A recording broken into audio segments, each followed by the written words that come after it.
Thanks, Christina, for joining me today. To start, do you want to introduce yourself? Yeah, sure. Hi, I'm Cristina Colina. I am a junior currently at USC. I was born in Venezuela, lived kind of nomadically though, lived mostly in the US, moved about 5 times or so before landing at USC. Currently, I'm studying basically an entrepreneurship major. It's called the Iovine and Young Academy, started by Dr. Dre and Jimmy Iovine, two music execs of the early 2000s that also founded Beats. And when selling Beats to Apple, they realized that none of the tech people at Apple knew how to talk to the music people at Beats. So they made this program where we basically just in cohort style learn product design, entrepreneurship, computer science all together. So with this major, I've gone into the entrepreneurship space at USC. In general, within the college, like US landscape slightly, and explored more of the startup world myself. Awesome. That sounds like a really cool major. I wish that was at Berkeley or other campuses. You are one of the co-presidents of Spark SC. How did you first hear about that Oregon campus? Yeah, when I entered college, kind of like I alluded to, I wasn't that familiar with entrepreneurship, or I didn't have the words for it. I knew that I think in my heart wanted to make things for other people. I liked the creative agency and the like financial potential of entrepreneurship, but I didn't have words for it or definitions for it until stepping into my major, getting to know people on campus and seeing some events pop up on campus. Like I went to a founders talk one day, hosting the founder of Hydro Flask on campus. And I realized, oh, a club called Spark hosted this. That's cool. They first got on my radar. And then I went to another event like 2 weeks later in my freshman year. That was a music festival. It was called Arts, Grooves, and Foods. And it also said hosted by Spark SC. And I was like, how are these two under the same umbrella? What the heck is Spark SC? I had heard about it. Since it's kind of hard to define, I didn't really dig that deeply into it. But after I experienced some of the things that come out of Spark SC, I had to investigate. So it was by the echolocation, I think, of what Spark was producing that I found it. Cool. And before we dive into more questions about Spark SC, I just wanted to kind of give some background information about the org. So it's student-led, it's a nonprofit. You guys run several initiatives, and the goal is to basically inspire entrepreneurial thinking and action across communities of all backgrounds at USC and beyond. Is there any other like background information that you think is important for the audience to know about the org? Yeah, essentially, semester to semester, we run 5 to 8 or so different initiatives that we call committees. We're basically on the internal like 40-person team of Spark. We get together, jam on what USC we feel currently needs in the entrepreneurial space. And entrepreneurship to us is defined so loosely in the sense that anyone with an idea has the capacity to make anything. That's why we've run music festivals, because artists are entrepreneurs too. And that's why we host founders talks or startup career fairs, because that's more traditional entrepreneurship.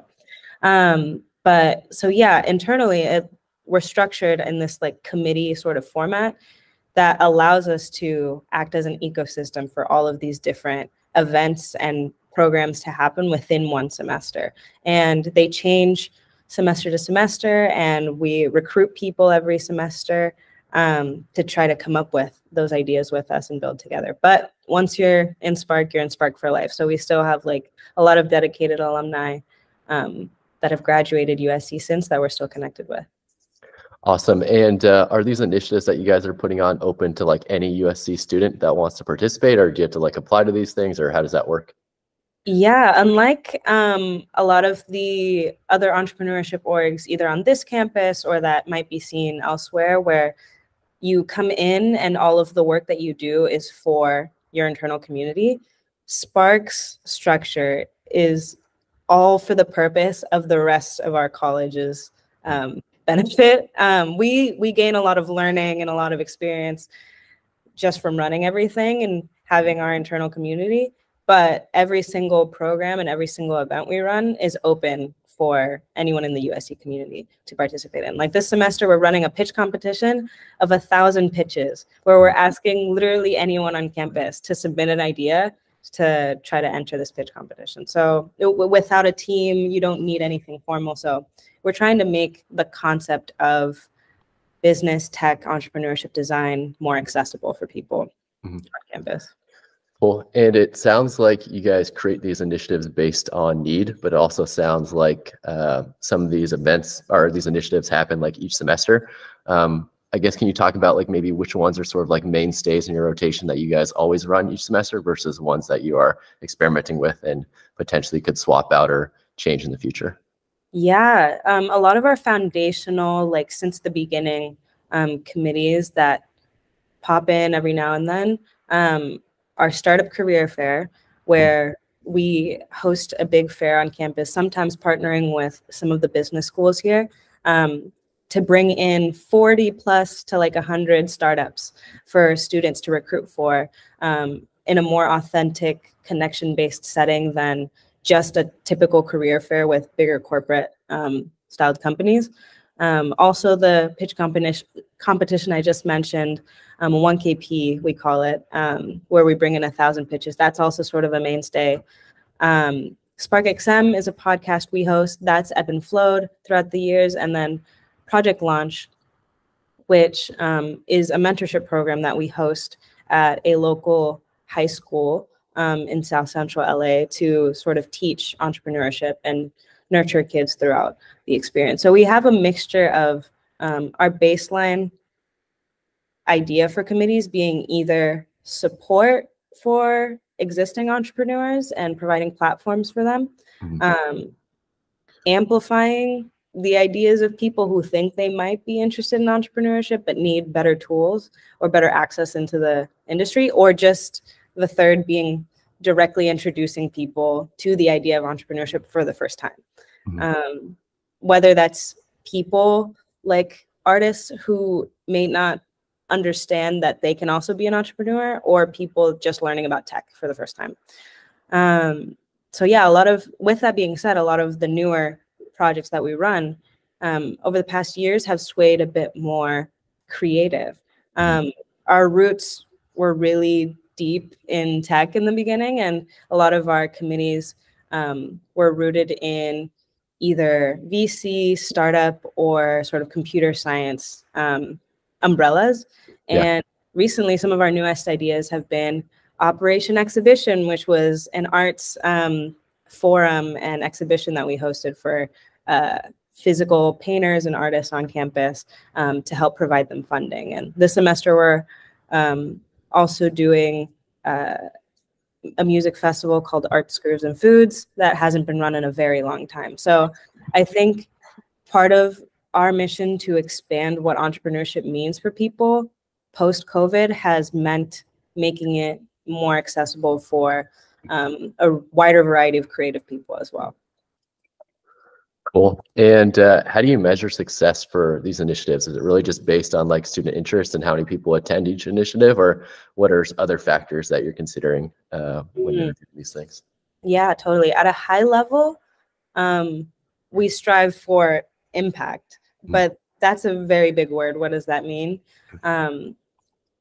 It truly depends on the scope of whatever program it is that we're running, like, and what the touch points are to the rest of the USC community. If it is geared towards a smaller sample sized event, like a founders talk, where we're hosting it at, say, a restaurant, and we bring some startup team members in to talk to 20 or so students, what takeaways and feedback and emotional reactions are we having from the students there? It's not necessarily measuring the size, but measuring the emotions taken away from it, or the learnings taken away from it, or were people able to get jobs? There's some other initiatives that are bigger scale, like Startup Career Fair. How many companies were we able to bring in person to the event, and how many students were we able to actually connect to jobs? So some initiatives are more easily numerical or like quantifiable in terms of metrics, and some are a lot more just ethos and emotions oriented and more qualitative. But I would say for the majority, we always try to measure like logistically our size of the events and how many people were we able to actually have pitch for the competition, attend this founders talk. But I think what we prioritize most of all is just the reactions, the initial reactions and the connections that people feel to Spark afterwards. Cool. And you mentioned earlier that a lot of the new initiatives are maybe a little bit away from the traditional forms of entrepreneurship, like tech entrepreneurship. Yeah. It kind of seems like when I was reading the website that you're sort of staying away from anything around like startup accelerators or investing. Can you talk more about, I guess, just like your rationale behind that approach of going one way versus sticking with your roots? Yeah. I think, again, it really depends, even year by year, on whatever the leadership at the time decides or kind of desires for the direction of Spark to move in. We have an interesting leadership structure that I don't think I've seen in many other clubs, let alone some like real team like business organizations. Is it's this very flat and horizontal structure that reflects a lot of the systems of a startup. Like the leadership team is just me and 5 other people, and we have no roles. There's no e-board positions other than the 2 co-presidents. And what that means for us is that all of us feel heavy ownership over every single part of what's going on in Spark. From the internal community, how do we make them feel fulfilled and happy, to what is every branch coming out of Spark and how are we impacting the rest of the community? What that has resulted in is like whatever leadership existing at the time sort of acting either completely differently or having the freedom to at least act completely differently from the last team. So post-COVID, the first year, their immediate mission was to just simply revive the culture of Spark, and weren't really thinking about the scope of entrepreneurship. And then I guess progressively as the years have gone on, we've had this more accessibility focus post-COVID for just in general getting people's foot back in the door of the tech world, since markets are kind of low. How do we just start at the introductory level again? But as we recruit new members, sometimes we get very strongly passionate people about tech, and we've revived past committees like Tech LA, where we connect with VC companies to provide students with fellowship-styled internships. So we have very frequent internal meetings and conversations about when is the right time to bring these sort of historical and more traditionally entrepreneurial initiatives back. But for now, we feel like it's still the time to be more of this accessible, bring anyone into the idea of entrepreneurship in first. Cool. And what do you see as like the biggest opportunities to improve Spark SC in terms of how you guys support entrepreneurship on campus? I think one of the biggest things we can do is make more of a habit out of documenting and building out systems for what's gone right, what's gone wrong, and what should stay, instead of being solely this ever-changing fluid organization. I think being this year-to-year, semester-to-semester fluid and quote-unquote innovative team is so beneficial for that innovation and for that constant questioning. But it comes at a deficit a lot in the onboarding processes, in the beginning phases of starting up our committees or starting up our projects or shifting leadership, transitioning the roles, that we kind of have to start from scratch every single time, it feels like. Yeah. So I feel like at the roots level, once we do a better job of building out those onboarding processes and just making the transitions better, that'll feed into the longevity of so many of our projects. And it'll help us, like, if we want to scale any of the committee ideas, it'll help it so much faster. Awesome. And now I wanted to sort of transition to questions to help students who maybe want to join the Spark SC internal team. I know from your website, you guys have a very thorough just overview of the application process, but maybe for students who haven't seen it, do you mind just giving a quick overview? Yeah, so at the beginning of any given college semester, we release applications, and they're online through our website, and they're truly open to anyone from any major, and you need to have no experience in entrepreneurship or traditional business. We have students in our community ranging from philosophy students to public policy students to science and biology to engineers and traditional business.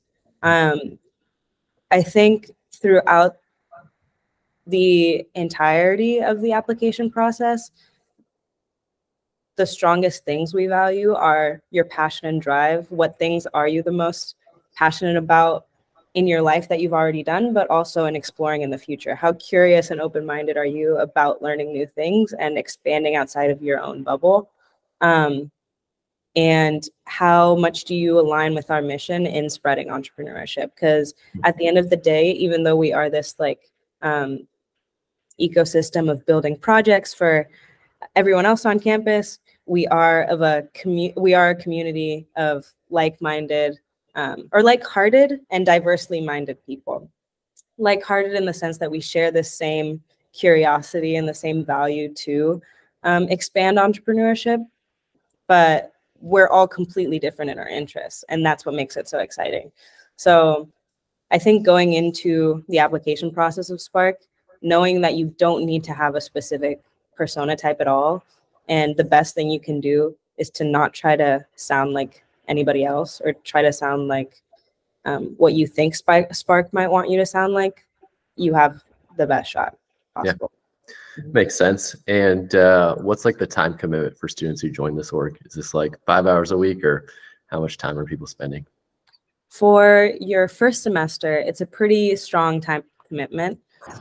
We meet once a week on Mondays as an entire organization and just jam on every single project we're running and just what's going on in the org.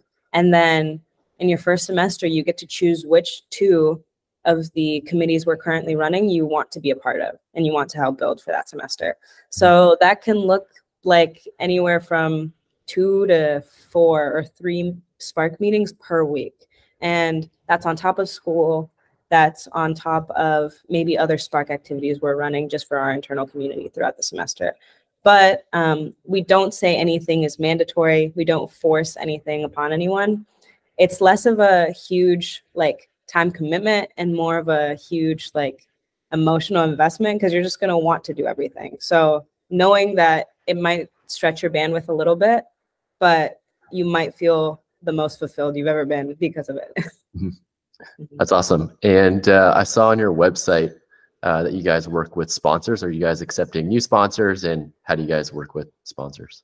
Yes, it really differs per committee. We try to connect any external brands or potential sponsors to our committees directly instead of to the Spark brand org as a whole, and try to see what aligns. What art companies maybe connect the most with Operation Exhibition, our art showcases, or what VCs want to have a voice in judging our pitch competition. So we try to make, any sponsorships we make, even if it just is a simple like recruiting event that a company wants to host on campus, how can we make it a strong connection point or just a better than average experience for USC students to interact with from a sponsor. So, yeah. Awesome. And last question, is there anything I didn't ask about that you think is important to know for either a student who wants to participate in one of these events or someone who wants to join the Spark SC internal team? I think a few things really important to note is that if you try applying and you don't get in the first time, you can totally apply again. It doesn't cross over into the next cycles. Like, we've had people apply 3 times before they get in. So don't feel any shame. But also, if you don't get in, you can still participate in any one of the events that we host for the rest of the community. And once you do get in, like, the whole spotlight is on you for your first semester, and you'll get to connect with probably some of the craziest, most like high excelling people you've ever met. So awesome. Thank you so much, Cristina, for joining me today. no problem. Thank you for having me.